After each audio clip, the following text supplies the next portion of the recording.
విగ్రహం అంటే ఏమిటి? విగ్రహం అంటే విశేషణ గ్రహణం విగ్రహ, విశేషమైన సమాచారాన్ని ఇచ్చేది. విశేషమైన సమాచారాన్ని ఇచ్చేదా విగ్రహమా? విశేషంగా అభిషేకించబడేది విగ్రహమా? విశేషంగా అనుగ్రహించేది విగ్రహమా? విగ్రహం ఎందుకు వచ్చింది? మీకు ఏదో ఒక సమాచారం ఇవ్వడం కోసం మన పెద్దలు గీచారన్నమాట. అది ముందు మనం అర్థం చేసుకోవాలి.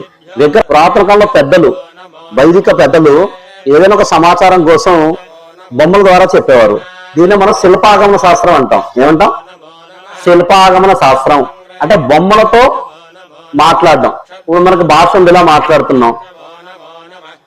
మరి పూర్వం చూస్తే ఏదైనా ఒక బొమ్మతో సమాచారాన్ని ఇచ్చేవారు. ఉదాహరణకు మీరు స్త్రీ పురుషుడు సమానం అన్నారు. స్త్రీ పురుషుడు సమానం అంటే ఇప్పుడు అర్థమవుతుందా? ఇప్పుడున్న వాళ్ళకి అర్థం కావట్లేదు. పురుషుడు స్త్రీ ఎలా సమానం అయిపోతారండి? పురుషుడు గొప్ప అండి, స్త్రీ అంటే తక్కువ అండి. ఇంకా మీరు ఒక 50 ఏళ్ళు వెనక్కి వెళ్తే స్త్రీ అసలు బయటకు రాకూడదు, స్త్రీలు అసలు చదువుకోకూడదు, వంటింట్లోనే ఉండాలి.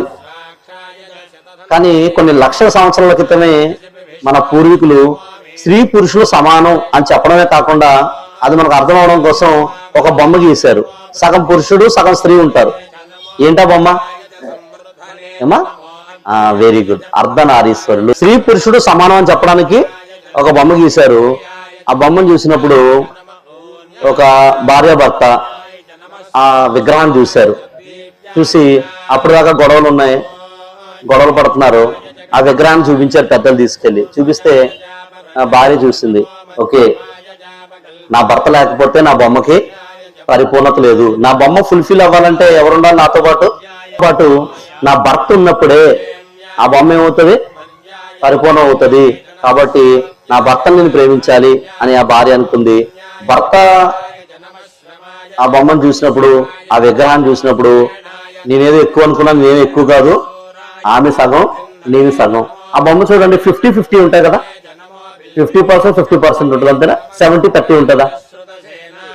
55-45 ఉంటుందా? పోనీ లేదు. అర్ధ అంటే ఎంత? సగము.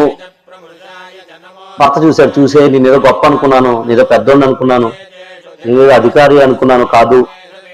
నా భార్య లేకపోతే నా బొమ్మలో పరిపూర్ణత లేదు. నా బొమ్మ పూర్తి అవ్వాలంటే నా బొమ్మలో ఎవరు ఉండాలి? నా భార్య కూడా ఉండాలి అని గ్రహించి ఆ భార్య భర్త ఎలా ఉండేవారో బొమ్మ చూసిన తర్వాత చాలా సఖ్యంగా ఉండేవారు.